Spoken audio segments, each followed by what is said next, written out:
Pronto. Compreender o amor, entender que fazemos parte de uma divindade, entender as leis divinas, que as leis divinas, elas estão conectadas com a nossa essência.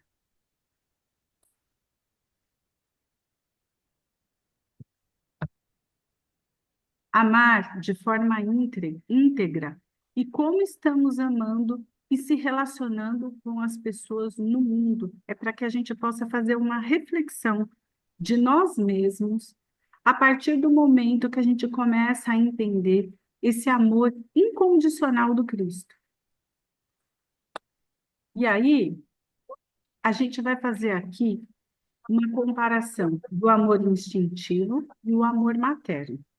Então, na questão 890 do Livro dos Espíritos, Kardec vem perguntar para eles: o amor maternal é uma virtude ou um sentimento instintivo comum aos homens e animais? É igual para os homens e para os animais esse amor? De que maneira ele vai transcender? Então, vamos prestar atenção, que é bem interessante a resposta que os espíritos vêm trazer para a gente. É uma coisa e é outra.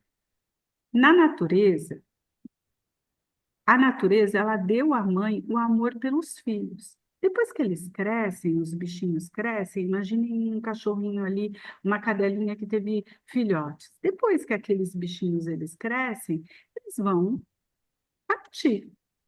E tudo bem, ela vai ter outras ninhadas e aí vai indo. Não que ela não tenha amor, mas é aquele amor instintivo no momento de cuidar, né? É mais um instinto de um interesse de conservação da própria espécie.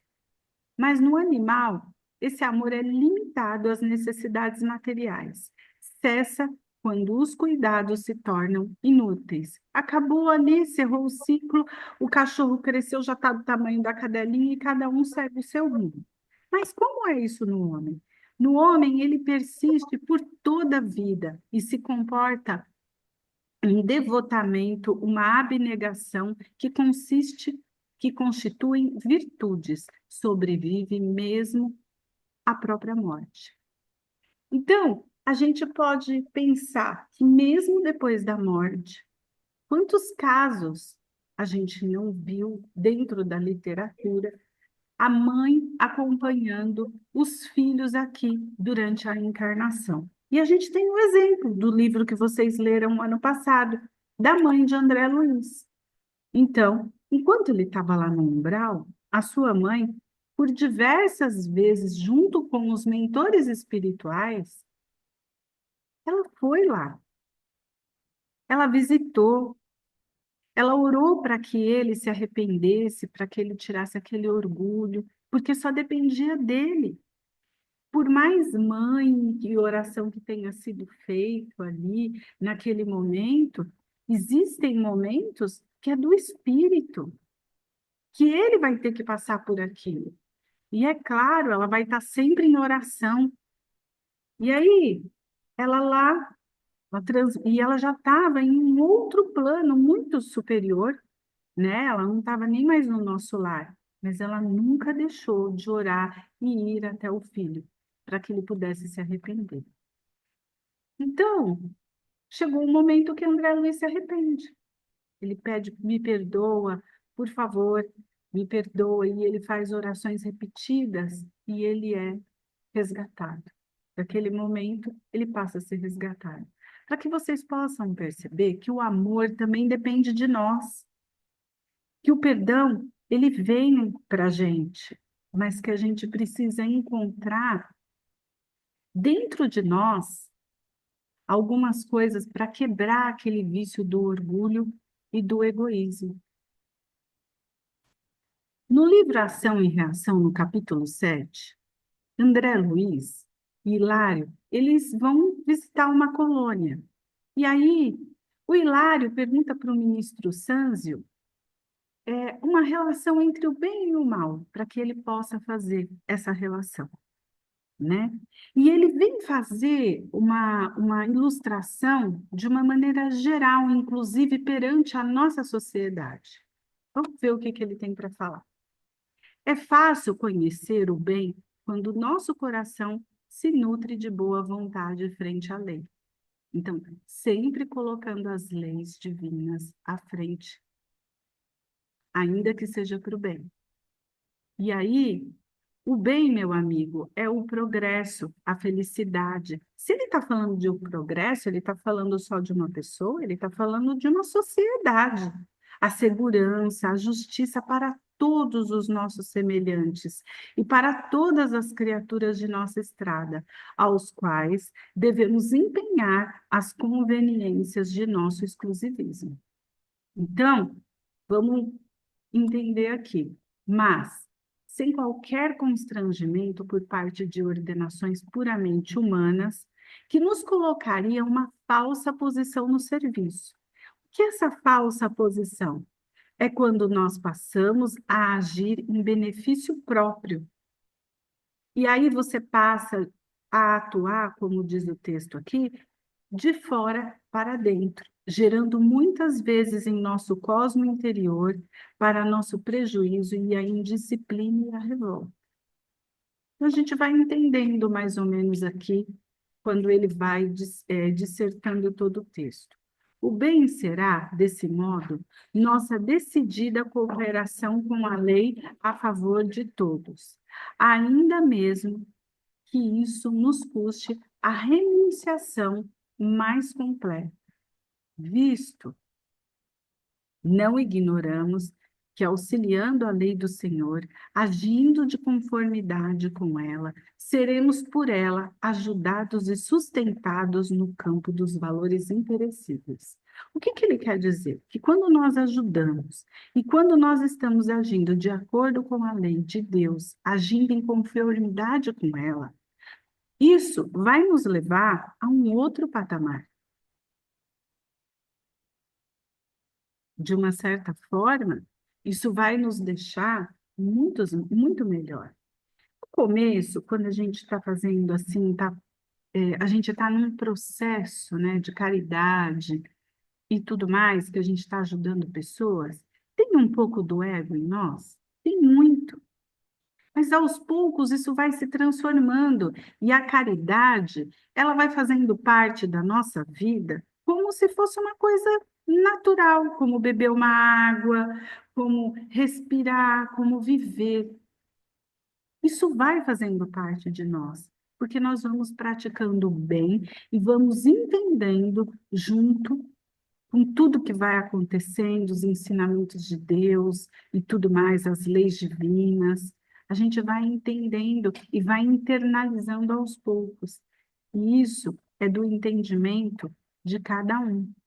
Porque muitas vezes a gente vê situações e a gente julga toda uma instituição.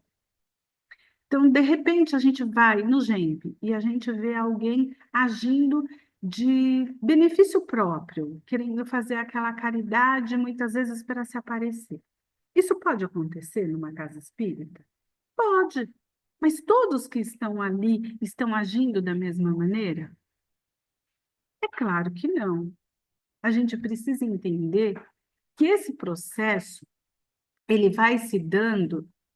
E a pessoa, aos poucos, ela vai entendendo que não é bem assim a caridade, que é preciso fazer com amor, com entendimento, e que não é só dar as coisas, as palavras que nós dirigimos ao outro no momento de desespero, a ajuda que nós levamos para as pessoas, através da ação, é colocar aquela fé, os ensinamentos que nós estamos aprendendo aqui em ação.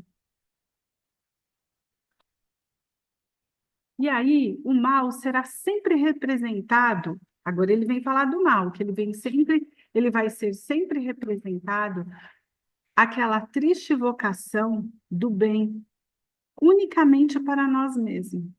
Expressar-se no egoísmo, na vaidade, na insensatez e no orgulho que nos assinalam a permanência nas linhas binofores. Quando ele vem falar dessas linhas, que eu fui pesquisar ali, é porque a gente tem caminhos que a gente pode seguir.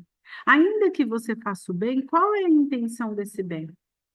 Então, Essa reforma moral, ela é muito importante para nós, até para que o bem seja direcionado de uma maneira mais íntegra em nós e para com o Criador, porque a gente não mente para a espiritualidade. Você pode achar que, de uma certa maneira, eu estou aqui, estou sendo assim, mas de uma certa forma, quando você está ajudando alguém com interesse próprio, a espiritualidade, ela entende muito rápido isso. Então, a gente não engana ninguém. E aí, que o nosso desenvolvimento moral ocorre também no convívio familiar. Lembra que nós falamos da questão 890 do Livro dos Espíritos aqui? Ele vem dizer do quê? Dessa comunhão que a gente vai ter com o espírito, e a mãe, ela leva mesmo ainda quando ela está do outro lado. E esse desenvolvimento moral, ele vai acontecer no convívio familiar, né? A gente precisa de um entendimento muito amplo ainda para entender o que é essa família universal. Por enquanto, a gente consegue entender que, diante das nossas imperfeições, nós fazemos parte daquela família porque cometemos atos que nos reunimos, de alguma maneira, para estarmos ali. Todos naquela família fizeram mal para todo mundo? Claro que não. A misericórdia divina, ela é muito importante para nós. Por quê? De uma certa maneira, ela vai direcionar espíritos dentro de um lar que possam sustentar toda aquela situação. Então, às vezes, vem aquela mãe que a gente muito ama, ela não tinha nada a ver com aquela situação, mas ela vai sustentar. Lembram da mãe de André Luiz? O pai de André Luiz, ele não estava numa situação confortável. E o que que isso trouxe? O que que isso veio trazer? Ele estava no umbral com duas meninas que em vida fazia parte de um triângulo amoroso ali. Então, ele viria novamente, ele voltaria novamente, as meninas seriam filhas dele, junto com a mãe de André Luiz, e ela auxiliaria. E ali ele teria que lidar com uma série de situações, porque toda aquela malícia que ele ensinou para ela no passado está no espírito, ele vai vir, e ele vai ter que aprender a lidar com aquilo. Então, mas não é uma forma punitiva, e sim uma forma educativa, para que o espírito possa entender e aprender. E a gente vem falar aqui das reencarnações, que foi o que eu passei. Ter fidelidade a Deus, amar o nosso próximo de acordo com as leis que estão gravadas em nós, na nossa consciência. Quando nós estamos falando da lei divina, a gente está falando de quem? A gente está falando das leis que estão gravadas na nossa consciência. E no momento que cometemos algo que não está de acordo com aquela lei, a nossa consciência nos pune, o que deixa bem claro que Jesus não é punitivo e nem vingativo. E está na questão 620. Vocês vão ouvir falar muito dessa lei, né? Ela está gravada muito na nossa consciência. E quem é o próximo? Vamos entender quem é esse próximo. Amar ao próximo como a si mesmo. Todas as nossas relações. Amar dentro do processo evolutivo que carregamos em nós. Ou seja, quando você fala amar ao próximo como a si mesmo, a gente não pode esquecer que a gente está falando da gente. O quanto a gente tem para dar. Então, muitas vezes a gente cobra do outro um amor, mas que ele não tem nem por ele mesmo. E aos poucos, esse processo evolutivo, ele vai se, se melhorando nessa caminhada, nós estamos todos aqui para isso, e ele vai dando mais do que ele vai receber, ele vai dando mais de acordo com o que ele vai recebendo. Desde o começo, nós somos criados simples e ignorantes. Então, a gente não pode esquecer que a gente tem que acolher as nossas imperfeições. Porque muitas vezes o que a gente vê no outro e a gente critica tanto no outro é aquilo que também precisa ser trabalhado muitas vezes em nós. Então, está sempre dentro da nossa capacidade evolutiva.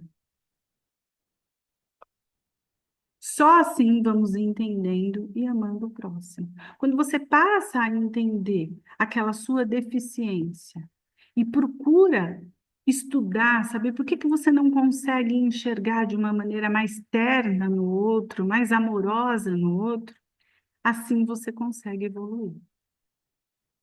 E só falar eu não entendo, eu não aceito isso, não vai ajudar. A gente vai ter que buscar, que é o que vocês estão fazendo aqui. E aí, a lei do amor, ela traz uma coisa muito interessante, né? Aqui na origem, nós temos os nossos instintos. Nessa fase aqui, mais instintiva, né, do instinto, a gente não pode esquecer que a gente tem aquele prazer abusivo, que é quando nós, seres humanos, ainda estamos dotados daqueles sentimentos mais rudimentares, mais rústicos, né? E aí as coisas vão se repetindo. Esse prazer abusivo, né? Ele vai se dando pelo aquele egoísmo em nós que vai se repetindo várias vezes, muitas vezes. Só que esse processo também causa dor. Então, o que que a gente precisa fazer? A gente precisa avançar esse corrompido. A gente precisa transcender para a lei do amor. E isso vai acontecendo como? À medida que eu vou elaborando os meus sentimentos, eu vou melhorando os meus instintos, né? E esse prazer abusivo, ele vai perdendo lugar, ele vai perdendo, ele vai perdendo a razão em nós. Você já não aceita mais ser mal, tão mal, né? E ele está conectado direto com o egoísmo que nós temos. Mas esse egoísmo que existe em nós é o mal, esse ego que existe em nós, é o mal que a gente faz para nós mesmos. Vai ficar fácil agora vocês entenderem aqui. E diante das sensações, a gente vai se depurando. E aí vai vindo os sentimentos. E aí vem o mandamento. Deixa eu só pôr aqui, senão eu não vou conseguir ler. O maior mandamento, que é o amor. Então, a gente vai transcendendo para essa depuração de sentimentos, até onde a gente está aqui, instruído e depurado, quando a gente transcende para cá, a gente vai dando, é, a gente vai dando não mais abertura para aquele prazer abusivo, e sim um prazer saudável, que vai nos conectar direto com o maior mandamento, que é o amor. É quando o amor de Deus transcende sobre todos nós e a gente consegue sentir esse amor. Então, a gente pensar que aqui, nesse momento aqui do amor, nós estamos numa fase altruísta, nós não somos mais egoístas. O que é o altruísmo? É o bem. É quando você tem em você a questão da benevolência, da empatia, do amor ao próximo, quando você consegue se colocar no lugar do outro em diversas situações, que muitas vezes a gente fala, mas a gente não se coloca. Esse é o bem maior. E aí, quando você pega o egoísmo, ele te tira o poder. Por que que ele tira o poder de você? Porque muitas vezes a gente vê uma situação e você fala assim: ah, eu não vou investir nessa pessoa, ah, eu não vou trabalhar em bem de uma comunidade, para que isso? Eu não vou salvar o mundo. Isso é um pensamento egoísta, porque alguma coisa você pode fazer. Em contrapartida que o altruísmo, ele entende que nós podemos fazer a diferença no mundo. Ninguém tem a intenção de mudar tudo, mas tem a intenção de fazer a diferença através do amor. Então ele ganha poder. E quando vocês vão falar lá da lei de César, que a gente também vai citar, o que que Jesus fez? Jesus, quando ele recebe ali aquela pergunta capciosa, que ele vem falar sobre devemos pagar os impostos, e Jesus retribui de qual maneira? Dê a César o que é de César, firmando que nós temos os nossos compromissos com a sociedade, nós devemos impostos, nós devemos nos comportar como um cidadão, e também ele vem dizer, dê a Deus o que é de Deus, que a gente deve reservar um tempo para a nossa espiritualidade. Ficou claro até aí? Perguntas? Ai, gente, espera aí que eu só voltar aqui que eu... Então, a gente lembrar da empatia que está na lei de Mateus, né? Mateus no capítulo 7, versículo 12 de Mateus. Portanto, tudo que vós quereis que os homens vos façam, fazei-o também vós a eles, porque está na lei. E aqui a gente vai falar da parábola do devedor implacável. É uma parábola muito fácil de entender, mas a gente precisa ficar atento num detalhe aqui, que de acordo com a parábola, o servo ele devia uma quantia ao senhor. O servo ele devia uma quantia ao seu senhor. Naquela época, as pessoas que não pagavam, elas iam ser escravizadas de uma certa maneira. E ele pede perdão pelas dívidas, pede para o seu servo perdoar aquela dívida que ele tinha, implora, porque ele iria dar um jeito de resolver a situação. Mas o Senhor, o que que ele faz? Ele vai lá e ele perdoa a dívida dele. Fala, então tudo bem, ó, segue adiante, né? E a Bíblia vem dizer que ele devia 10.000 talentos, uma quantia muito grande. No caminho, quem ele encontra? E ele começa a fazer as contas, ele vai vendo que ele devia muito dinheiro, que ele não podia pagar aquilo. Aí no caminho, o que que ele encontra, né? Isso está em Mateus 18, 24, o valor da dívida, né? No caminho, ele encontra quem? O seu servo. O conservo, o que devia para aquele senhor, ele encontra agora o seu servo. Que devia quanto para ele? 100 denários. Um denário equivale a um dia de trabalho. Olha, gente, para pensar a mixaria que o outro senhor devia para ele, que é esse segundo aqui dessa situação. Aqui é ele implorando um senhor para pagar a dívida, e aqui é ele cobrando o outro senhor. Ele quase estrangula a pessoa falando que ele quer o dinheiro dele, de qualquer maneira. É para a gente fazer uma análise, quando a gente vem falar do dinheiro, quando a gente vem falar do dinheiro, esquece o valor. Mas tem uma análise profunda nisso. É que nossa dívida, muitas vezes, para com Deus, ela é muito maior do que aquilo que a gente cobra do outro. Então, para pensar. Ele devia muito mais do que ele estava cobrando. E assim somos nós. Muitas vezes, a gente não pode esquecer que a gente está dentro de uma casa espírita, nós estamos falando em várias reencarnações, e a gente não sabe lá atrás quanto a gente deve. O que ficou lá atrás? Fui clara aqui para vocês? Essa parábola também, esse valor está em Mateus 18, 28, capítulo 18, versículo 28. E Allan Kardec, na questão 895, ele vem fazer uma pergunta para os espíritos. Posto de lado os defeitos e os vícios que a cerca, dos quais ninguém se pode equivocar, qual é o sinal mais característico da imperfeição? É do interesse pessoal. O que que eu trouxe aqui?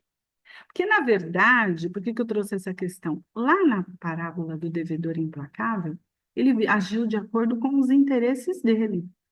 A dívida dele, ele queria zerar ali naquele momento, mas quando ele encontrou com o outro que devia um valor muito menor do que ele devia, eu não quero saber, eu quero receber o meu dinheiro. Então, quando a gente pega o Evangelho, a questão dos livros dos Espíritos para a gente estudar, a gente percebe que está tudo ali. E a contraposição é na questão 893, né? Qual é a mais meritória de todas as virtudes?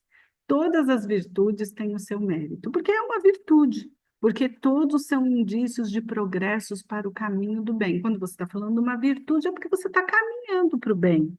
E aí, a virtude, sempre que há uma resistência voluntária ao arrastamento das tendências, ou seja, tem um arrastamento da sua tendência egoísta, mas você resiste. Você fala, não vou nesse momento aqui, chegou o meu momento de eu provar se eu estou mudando. Então, é naquele momento que você consegue transcender. Mas a sublimidade da virtude consiste no sacrifício do interesse pessoal. Ou seja, naquele momento, ele também, quando encontrou o outro ali devendo, ele deveria se sacrificar em cobrar a dívida do outro de maneira tão impiedosa, quando, na verdade, ele foi tão bem recebido, né? E foi perdoada a dívida dele. Para a gente pensar que, de repente, né, o primeiro servo, quem seria ali? Talvez Deus diante das nossas falhas. E como ele é benevolente para a gente, né? A mais meritória é aquela que se baseia na caridade mais desinteressada. Ou seja, você agir de maneira desinteressada. E aí, vamos às perguntas? Como estamos usando as leis divinas? É o nosso benefício? Como estamos reconhecendo as dádivas que Deus dá para a gente? Uma vez que a gente, de repente, tem tantas dívidas e a gente cobra do outro de maneira implacável. Como está a nossa relação com Deus e as nossas dificuldades, diante das nossas dificuldades? Porque se você tem uma dificuldade, você tem fé, você confia, você sabe que aquele momento vai passar. Se ele estava devendo, se ele tinha aquela dívida tão alta, e ali aquele senhor perdoou ele, como ele foi diante do outro? Olha, Deus abriu uma porta para ele. Só que o que acontece? Depois disso tudo, ele encontra, né, as pessoas que estavam ali, vendo ele estrangular o pescoço do servo dele, vão até o servo e contam para ele. Ele é preso e ele fala: agora você vai pagar tudo que você me deve, porque eu te perdoei e você não perdoou o outro. Então, esse é o desfecho, né? Quando a gente perdoa, está no Pai Nosso. O quanto a gente perdoa é o quanto que a gente vai ser perdoado. E aí, dai de César o que é de César. Os fariseus, tendo se retirado, entenderam-se entre si para enredá-lo com as suas próprias palavras. Aqui, quando eles vêm perguntar em relação aos impostos. Mandaram então os seus discípulos, em companhia dos herodianos, dizer-lhe, ou seja, eles chegam até ele e falam: olha, mestre, sabemos que é veraz. Eles chegam assim, eles chegam diante de Jesus elogiando, como se Jesus não soubesse de suas intenções. Então, mestre, sabemos que és veraz e ensinas o caminho de Deus pela verdade, sem levares em conta a quem quer que seja. Por quê? Nós homens não considera, porque nos homens não considera as pessoas. Dize-nos, pois, qual é a tua opinião sobre isso? É permitido pagar ou deixar de pagar o tributo? Ou seja, se ele dissesse não, vocês não precisam pagar o tributo, ele se comprometeria com quem? Com o governo. e ele seria, de uma certa forma, ali massacrado. Se ele dissesse sim, ele se comprometeria com quem? Com os judeus, que não gostavam de pagar impostos. Então, vocês percebem a situação que eles deixaram Jesus nesse momento? Mas Jesus era esperto, né? E vamos lá. Então, ele disse: dai a César o que é de César, e dai a Deus o que é de Deus. Está em Mateus, capítulo 22, versículo 21. Continuação. Quando ocorre essa parábola? Essa parábola, só por curiosidade, faltava alguns dias para que Jesus fosse crucificado, né? Durante a última semana da vinda de Jesus para Jerusalém, antes da crucificação. E aqui a moeda, a continuação, né? Jesus responde de forma sábia às perguntas dos fariseus, destacando a importância dos cumprimentos dos nossos deveres. Ou seja, dai a César o que é de César, o que é material. Se vocês... E isso traz para a gente a nossa responsabilidade como pessoa, como cidadão, cumpridores dos nossos deveres, respeitando as autoridades da terra, sem revolta. E de quem é essa imagem na inscrição? Ele pergunta: de quem é essa imagem na inscrição? Então, dai a César o que é de César. Mateus 22, 20. Ficou bem explicadinho. Vocês entenderam a passagem do César? Alguma dúvida? Não, tá tudo certo. E a continuação? Como estão as nossas relações perante a Deus? Porque tem o dai de Deus o que é de Deus. É aquilo que a gente já falou durante a aula, né? Para que a gente possa não julgar, cuidar da nossa parte espiritual para a gente se desenvolver moralmente, trabalhar a raiva, o perdão diante das ofensas e o nosso compromisso com a sociedade. Como que a gente está cumprindo diante da sociedade o nosso compromisso? A gente tem um compromisso com as pessoas. E no Pão Nosso, Emmanuel vem falar de nós e César. E ele traz uma coisa muito interessante. Tem vários textos, mas eu achei esse daqui mais interessante. Tem um que é de Jesus e César. Tem um outro que é de César também, escrito por Emmanuel, mas esse eu achei que pega ali na parte social. A coletividade, ociosas e indiferentes, receberão administrações desorganizadas. Ou seja, quando você é indiferente com aquela população, com aquele grupo de pessoas, o que que a gente vai receber? Como a gente vai estar formando uma sociedade? Isso nos remete que quando a gente para de criticar e a gente começa a orar intensivamente ali, para os nossos governantes. Imagine se todos nós orássemos. Quantas coisas não seriam evitadas? Quanta gente não poderia evitar de mal ali? Porque a oração é uma grande arma contra o mal, porque ela nos aproxima de Deus. De qualquer modo, a influência de César cercará a criatura, reclamando-lhe a execução dos compromissos materiais. Quando a gente acha que a gente tem muitos direitos, mas a gente não tem deveres. É imprescindível dar-lhe o que lhe pertence. O aprendiz do Evangelho, muitas vezes as pessoas confundem a religião com política. O aprendiz do Evangelho não deve invocar princípios religiosos ou idealismo individual para se eximir das suas obrigações. E fique claro, gente, que não dá para a gente misturar religião com política. Simplesmente porque lá na Bíblia, lá atrás, no tempo, às vezes a pessoa pega um mandamento lá na época de Moisés, de olho por olho e dente por dente, fala, está escrito aqui, eu não vou pagar. E nem é isso que está escrito. Se há erros nas leis, lembremos, olha, isso é para nós, né? Se há erros nas leis, lembremos a extensão de nossos débitos para a providência divina, que foi o que a gente falou do devedor implacável, incompassível, né?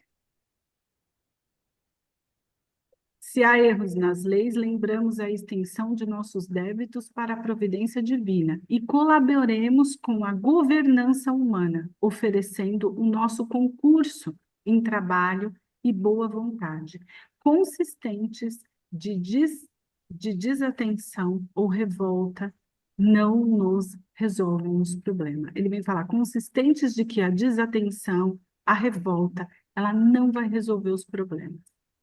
Se você se revoltar, você vai se alinhar com uma infinidade de espíritos de qual qualidade? Então, para que a gente possa pensar que essa revolta não vai trazer para a gente nenhum benefício. O amor e o egoísmo. A questão 914 do Livro dos Espíritos, Kardec vem perguntar: estando o egoísmo fundado no interesse pessoal, vocês veem que o egoísmo é uma coisa séria. Parece difícil extirpá-lo do coração do homem. Chegaremos a isso? Tirar o egoísmo do coração do homem? O que vocês acham? Vamos lá. À medida que os homens se esclarecem, quando eles saem daquela fase lá instintiva que a gente fez aquele desenho sobre as coisas espirituais, eles vão dando menos valor às coisas materiais.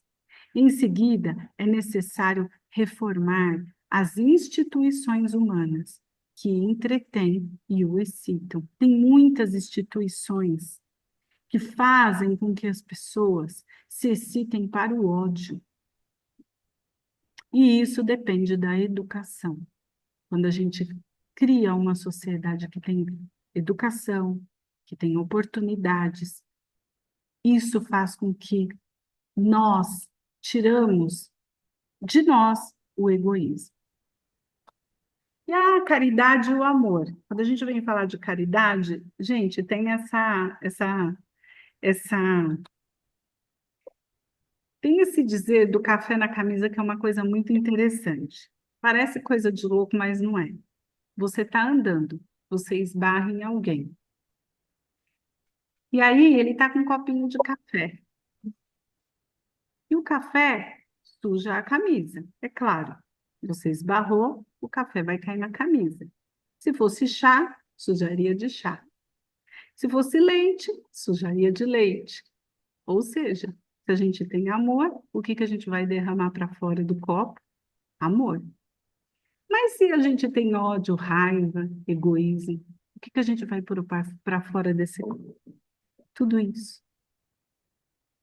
Então, tudo que está em nós, nos momentos de dificuldade, é o que a gente coloca para fora. Ficou claro para vocês? É um teste de tolerância, controle e, sobretudo, amor. Teste simples e banal do cotidiano familiar, mas que espalha ao seu redor. Porque é aquele momento que a gente está nervoso, porque sujou a minha camisa e eu estava saindo para trabalhar, é que faz toda a diferença naquele momento, que revela quem nós somos. E a lei do amor. Frequentemente, somos defrontados por aqueles que admiram o amor aos semelhantes e que, sem coragem para cortar as raízes do apego de si próprios, se afeiçoam às atividades meio bem. Então, a pessoa está ali, eu estou fazendo um pouco do bem. Continue, mas essas pessoas, elas continuam se envolvendo no mal. Aonde que a gente se depara com essa situação? Ora, você vai em um trabalho, numa ação, diante de pessoas que estão ali, moradores de rua. E aí, quando você chega em casa, você começa a falar mal do governo, você começa a falar mal das pessoas. Então, você fez um meio bem. Porque, na verdade, toda a caridade que a gente faz é uma reforma para nós mesmos.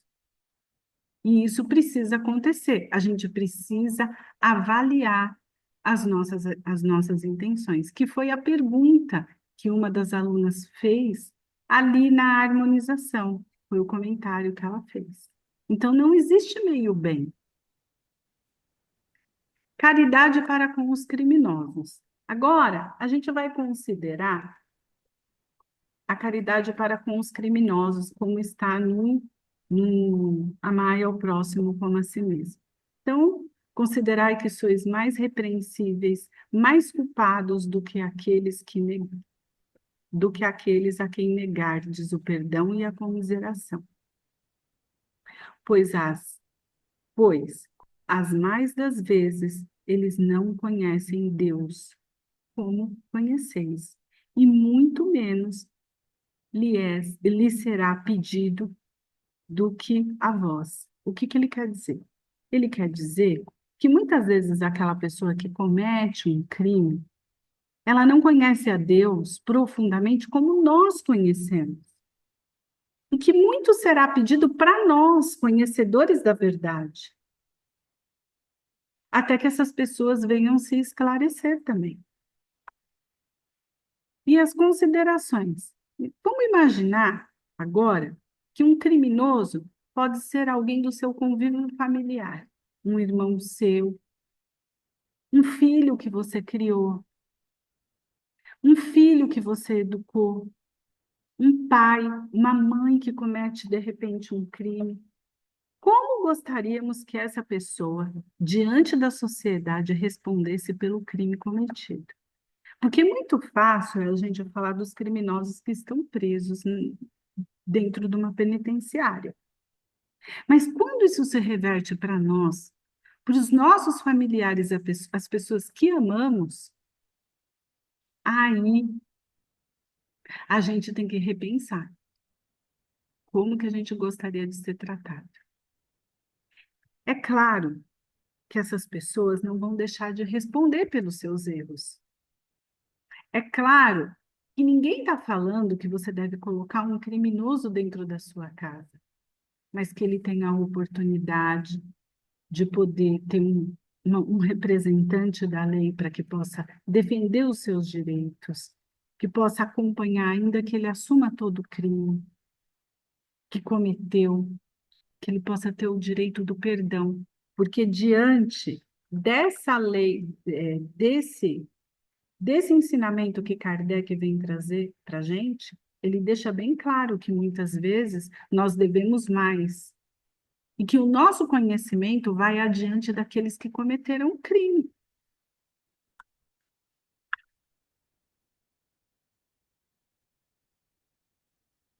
E a continuação. A quem foi muito dado, isso daí é para todos nós. Muito será cobrado. Está em Lucas 12, 48. E aí a gente vai falar um pouco do perdão. Acerque-se, nesse livro psicografado pelo espírito Márcio Prisco, através de Divaldo, ele vem trazer algumas dicas para a gente em relação ao perdão. Então, como proceder no perdão? A gente tem que se acercar de que da pessoa que você prejudicou. Então, vamos entender que nós somos o culpado. Acerque-se da pessoa a quem prejudicou. Desculpe-se, demonstrando sincero arrependimento. Se você assim proceder e ele te perdoar, prossiga em paz. Se ele não facultar o problema é dele. Se, porém, você não se reconciliar, aí o problema é seu. Ficou fácil para vocês entenderem a questão do perdão? Quando você pede perdão e a pessoa não te perdoa, se é um perdão sincero e você tentou reparar, conversou com aquela pessoa e ela não te perdoou, o problema é de quem? É da pessoa. E aí Kardec vem falar na questão 886, peraí, gente, do Livro dos Espíritos, qual é o verdadeiro sentimento da palavra caridade. Então, aqui a gente vem trazer esse subtítulo, a caridade, como Jesus entende. Como entende Jesus? Vamos lá.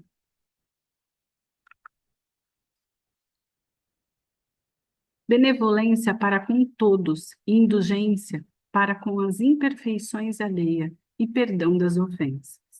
É difícil, mas a gente chega lá. O comentário de Kardec. O amor é. Aí ele faz um comentário nessa questão, e eu trouxe porque é importante, né? Que o amor e a caridade são um complemento da lei da justiça. Porque amar ao próximo é fazer-lhe todo o bem possível que desejaríamos que nos fosse feito. Tal é o sentimento das palavras de Jesus: amai-vos uns aos outros como irmãos. E quando ele fala amai-vos uns aos outros, quando ele vem dizer Pai Nosso, ele nos reúne para um único Pai e nos coloca na condição de irmãos. A caridade, segundo Jesus, não se restringe à esmola, mas abrange todas as relações com os nossos semelhantes. Ou seja, não é só esmolando, ajudando as pessoas que estão esmolando, que a gente fez a caridade, mas nas nossas relações. Quer se trate dos nossos inferiores, iguais ou superiores. Ou seja, eu tenho que me relacionar bem com o meu chefe, com as pessoas que trabalham junto comigo. A gente tem que buscar uma solução, ainda que a gente não se entenda, mas a gente tem que buscar isso para que a gente possa atingir essa caridade que Jesus falou. Espera aí que tem a caixinha aqui do meu computador, ela não deixa eu pegar tudo. Ela nos manda ser indulgentes porque temos necessidade de indulgência. Quando você é indulgente com o outro, você também tem a necessidade que os outros sejam com você. E nos proíbe humilhar o infortúnio, ao contrário do que comumente se pratica.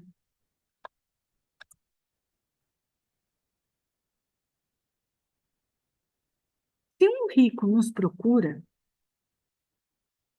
atendê-lo.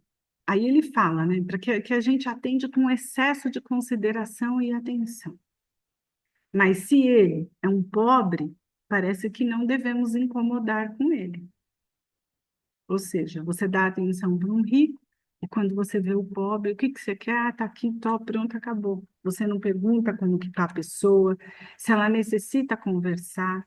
Muitas vezes essa pessoa ela necessita ouvir, ser ouvida. Quanto mais, entretanto, sua posição é lastimável, mais devemos temer e aumentar a desgraça pela humilhação. Ou seja, quanto mais a pessoa tem uma situação ruim, de risco ali, você deve temer em não deixar ele em uma situação mais desagradável do que ela já está. O homem verdadeiramente bom procura elevar o inferior aos próprios olhos, diminuindo a distância entre ambos. É quando você conversa com o outro e diminui aquela distância. Olha a minha situação. Não, você pode, vamos lá, vamos escutar essa pessoa. E aí, a gente tem uma história aqui de perdão, né? Essa história, ela é muito bonita. Divaldo, ele conta, se vocês quiserem, eu posso depois colocar o vídeo dele, né? É bem bacana. É da Guerra da Turquia, de 1915 a 1917. Quando ali a gente tem a população armênia que foi atacada pelos turcos. Eles viviam num pedacinho da cidade da Turquia, mas os turcos queriam aquela terra. Eles não aceitavam. Então, eles resolveram invadir aquele pedaço que os armênios ocupavam. E aí, morreram quantas pessoas? 1.600.000 armênios. E durante o café da manhã, uma família estava ali sentada, né, tomando seu café, a mãe, o pai e as duas filhas. E aí o que que acontece? A tropa entra na casa, mata o pai e a mãe e violenta uma das meninas. Essa tropa, ela violenta uma das meninas, imagina que é uma tropa. A outra menina, o chefe da tropa, leva ela para um prostíbulo. Mas como o mundo dá volta, né? A mais velha, ela é levada por um prostíbulo, chega uma hora que ela foge para Istambul. Ela seduz um dos guardas, já que ela aprendeu ali, ela seduz um dos guardas e ela vai para Istambul. E aí ela começa a, a estudar enfermagem. E um certo dia ela foi trabalhar numa clínica e chegou um homem de poder, né, que ele estava numa situação de pele lastimável e ninguém sabia o que fazia mais por ele.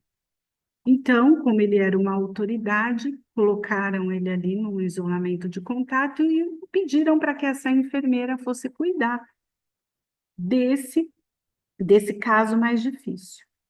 Então, deram um dia para ele de vida, mas ele viveu 2, 3. O Divaldo conta que ele foi vivendo até que deu um mês e ele estava em completa recuperação. E ele vai, antes de sair da clínica, ele vai agradecer o dono da clínica. E o dono diz para ele: Olha, não fui eu que fiz isso. Na verdade, quem te recuperou, quem te ajudou foi a enfermeira. E ele vai apertar a mão da moça. E a moça não aceita. Porque na hora que ele começa a conversar com ela, ele reconhece automaticamente o sotaque. Ele fala: Eu estive na Armênia. Triste a guerra, como se ele tivesse passado só por lá, né? E ela fala: Sim, você esteve na minha casa, junto com uma tropa, você abusaram da minha irmã, mataram o meu pai, mataram a minha mãe. E mesmo assim, ela cuidou dele, porque é entendido que a gente não tem o poder de tirar a vida de ninguém, por pior que ele seja. Isso é uma tarefa que não compete a nós. Nós não somos Deus. E ela entendeu todo o processo, porque durante essa passagem dela de Istambul, ela se evangelizou de alguma maneira. Ela foi buscar a Deus. Então, naquele momento que chegou a prova dela, ela identificou de imediato que ela não podia deixar aquilo passar em branco. Olha que situação. Então, isso é amar ao próximo como a si mesmo. Ela o perdoou. Ela o perdoou, fez o que podia por ele, mas isso não significa que eles tivessem que ser eternos amigos. De maneira alguma. Ela fez a parte dela. Então, agora vamos entender aqui. Isso é um texto que eu trouxe para vocês, gente, né? Espera só um pouquinho que eu passei aqui a figura de Joana de Cusa. Eu não achei nenhuma ilustração assim para pegar, assim, trazer para vocês bonita. Eu só achei essa ilustração que eu criei, né? Mas eu acho que dá para entender bem o que aconteceu. Joana de Cusa, ela vai à casa de Simão Pedro, num determinado momento, vocês vão ler ali no capítulo da Boa Nova toda a história dela. E ela vem falar para Jesus que o marido não aceitava os ensinamentos, não queria se evangelizar. E Jesus fala: vá, segues, ama seu marido, respeita o seu lar. E assim ela se deu, apesar de ser uma mulher que tinha recursos financeiros. Então, assim foi a vida dela. Até que, quando depois que Jesus morreu, o cristianismo, ele sofre muita perseguição. É aonde que muitos apóstolos naquele período, eles são assassinados, são crucificados e são perseguidos. Vários líderes ali daquele movimento do cristianismo, naquela renovação, eles são mortos. Paulo de Tarso, muitos. Paulo, Pedro, vários que tinham ali um envolvimento com o cristianismo. E aí, esse momento se dá exatamente quando tudo está acontecendo, essa perseguição. Porque Joana de Cusa, ela se transformou numa seguidora de Jesus. Então, vamos lá, gente. Eu vou ler aqui para vocês. Ué?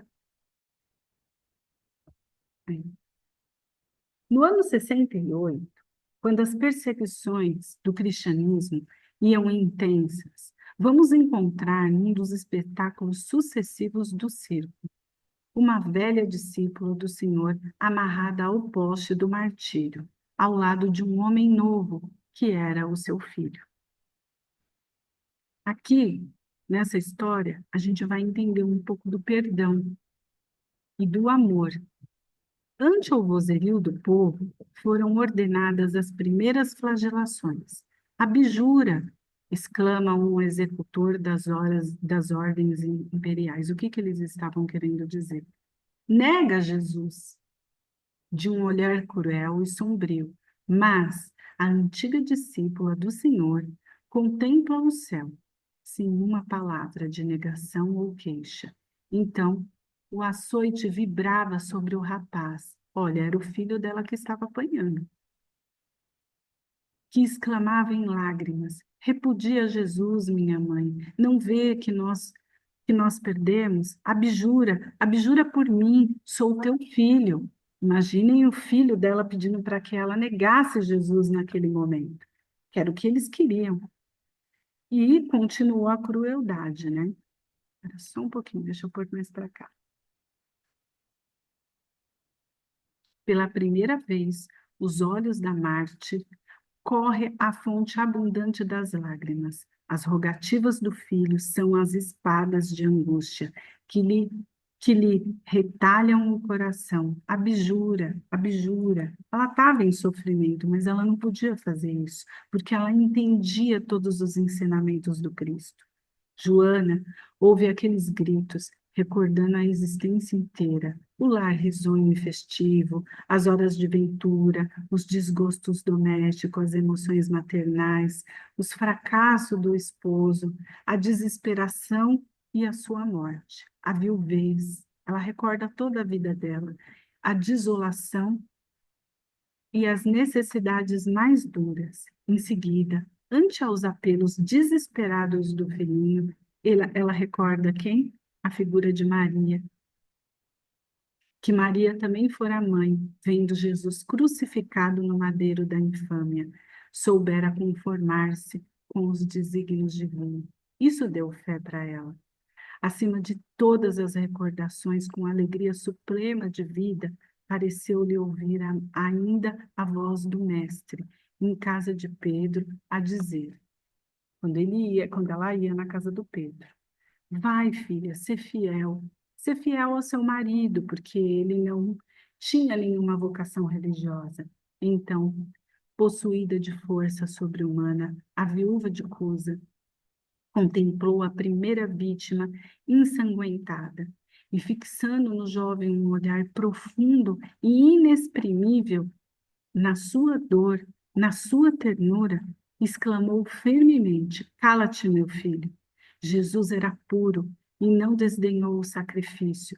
Saibamos sofrer na hora dolorosa, porque, acima de todas as felicidades transitórias do mundo, é preciso ser fiel a Deus. E nesse tempo, com aplausos delirantes do povo, os verdugos lhe incendiavam em derredor achas de lenha embebidas de resina inflamável. Eles iam tocar fogo nela. Em poucos instantes, as labaredas lambem o corpo envelhecido. Joana de Cusa contemplou com serenidade a massa de um povo que não entendia o sacrifício. Os gemidos de dor lhe morriam abafados no peito opresso. Os algozes da Marte cercavam impropérios na fogueira. O teu Cristo soube apenas a te ensinar a morrer? Perguntou um dos verdugos. E olha que Joana de Cusa responde.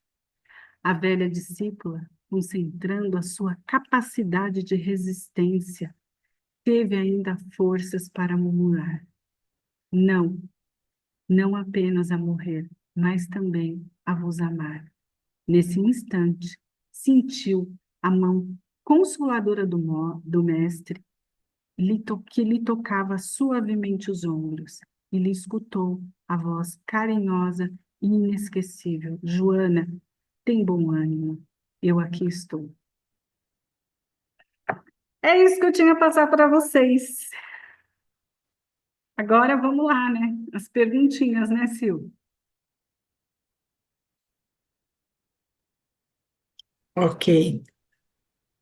Essa história de Joana de Cusa, ela é muito linda. Releiam, porque é um momento que ela estava ali, né? Necessitando de total amparo e eles ainda provocam, né? Dizendo se o mestre dela só ensinou ela a morrer. E ela responde que o mestre dela ensinou a amar também.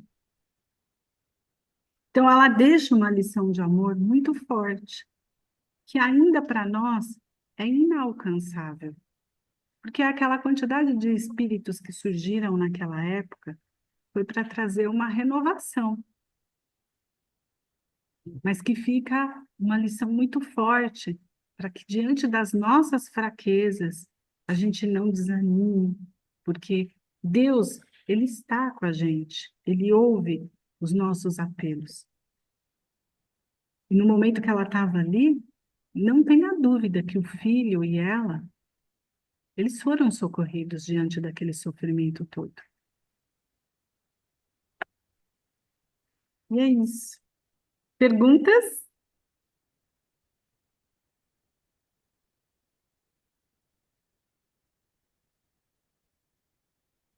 Rosilda está batendo palminha aí. Aparece, Rosilda.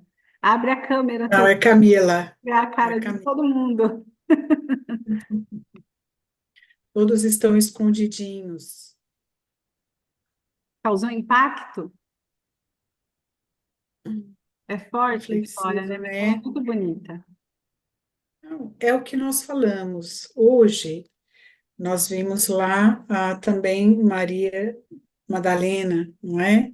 Que também sofreu a ameaça do apedrejamento. Se fosse hoje, e se fôssemos nós, aqueles homens, será que seria diferente? Ah, realmente é algo muito forte essa mensagem que foi colocada agora, e para nós, às vezes, até soa como algo absurdo. A gente vai falar, não, pelo meu filho, eu vou negar, não é verdade? Mas olha a força que ela tinha, porque de qualquer forma, ela não teria outra forma, mesmo que ela negasse. Ali, dali eles não sairiam também, mas não era, ela estava tão acima disso, e é tão acima, acho que acredito até que de nós mesmos, na maioria de nós hoje, que talvez a gente ainda é meio difícil digerir essa coragem, mas foi uma coragem, uma fé realmente que move montanhas, não é? Tanto que ela foi socorrida. E eu creio até que nem tanto sofrimento teve, porque quando a gente tem essa fé, a gente entra em estado de êxtase, né? E nem sente. Eu acredito que tenha sido o caso dela, né? Muito Com a bem. E missão, aí, né? Cumpriu com a missão, né? Até o final. é um exemplo muito, E muito ver o filho forte, pedindo, abjura, né? Um reflexivo. filho pedindo é muito forte, né? Nossa, muito, muito. Vamos lá. Podemos finalizar então? Estamos aí a cinco Vamos lá. minutos. Vocês ninguém quer falar nada? Nem Pergunta? contra, nem a favor, nem muito pelo contrário. Ok, então vamos ver aqui quem vai fazer para nós as vibrações, que eu não estou aqui com essa parte aberta. É para a Vai gente ser ver também, Carol. né? Até que ponto a gente consegue perdoar, né? E o quanto ela Sim, existiu ali naquele momento, né? Todas com aquelas certeza, né? ali. Com certeza. Oi, Mariana? Quem faria a vibração é meu marido Rafael, mas eu tô com a pequena doente, ele tá lá no outro quarto acudindo ela. Então eu vou fazer pro lugar Ah, dele hoje. E aí quando for a minha vez, ele faz. E a gente vai que retirando bom. os que Família ela unida já. mesmo, né? Ai, olha, É, aqui você- tá, nós estamos passando um perrengue aqui com é. as duas, a mais velha com conjuntivite, a pequena com faringite. Ao mesmo Ah, meu Deus. Mas olha, Mariana, vamos aproveitar. sim. Aí coloque o nome dela nas vibrações e no final das vibrações, eu para todos, né? Quando forem fazer, sempre deixam em aberto algo que nós intimamente podemos pedir, né, em pensamento, para que a espiritualidade possa também nos socorrer, tá bom? Pode deixar. Então, tá. Então seria você, Mariana, e o Aleixo para a prece final, não é isso? O Aleixo está aí, né?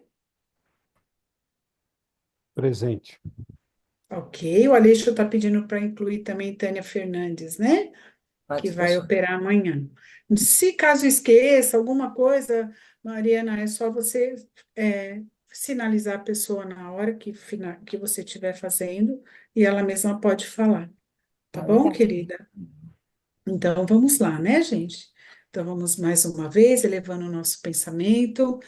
Mais uma vez, agradecendo ao nosso divino amado Jesus, para que a gente possa, dentro desse ensinamento, aprender a viver dentro da doutrina, dentro das nossas possibilidades reais, da verdade, do bom cristão, não é?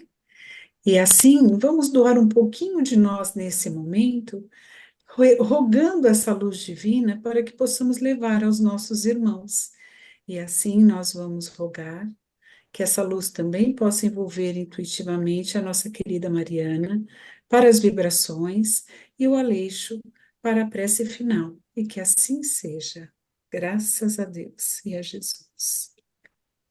Com os nossos corações elevados, vibremos ao nosso planeta. Muita luz, muita paz.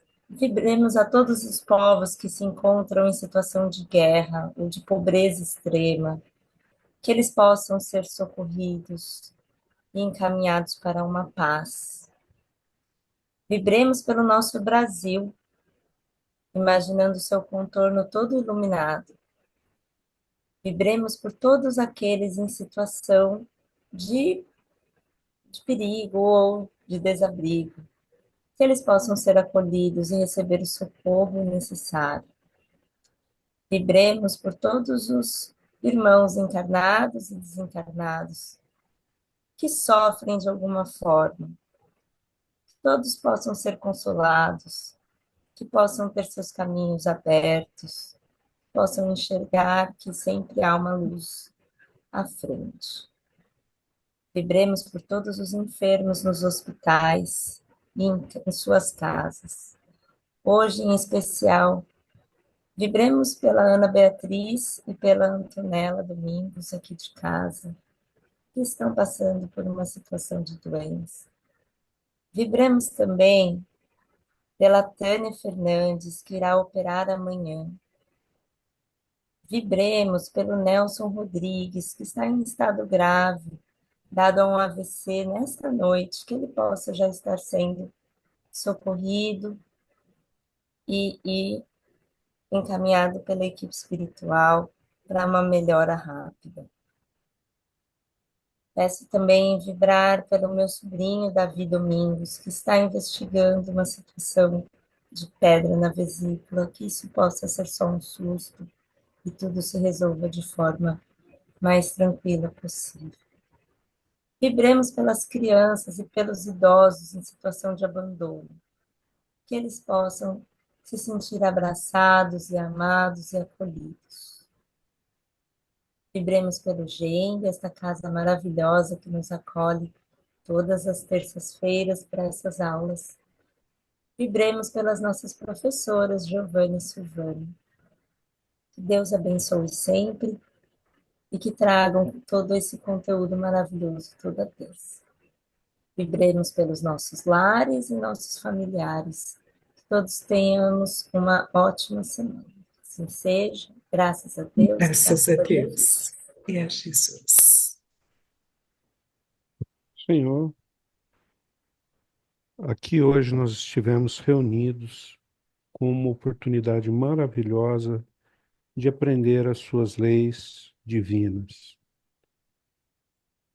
Só podemos, apesar de não sermos merecedores, mas só podemos pedir a inteligência, a condição de reconhecer as oportunidades, de aplicar as suas leis e de fazermos as caridades, sermos caridosos, amarmos ao próximo da melhor forma possível. Peço, Senhor, que os espíritos de luz nos acompanhem e que façam por nós tudo o que nós podemos fazer pelos outros, que eles nos expliquem, que eles nos influenciem no sentido de que a gente tenha coragem e vá fazer. Agradecemos todas as lições aqui recebidas e agradecemos o empenho das professoras para que a gente continue a nossa evolução moral. Graças a Deus e graças a Jesus. Graças a Deus e a Jesus. Muito bem. Uma boa noite a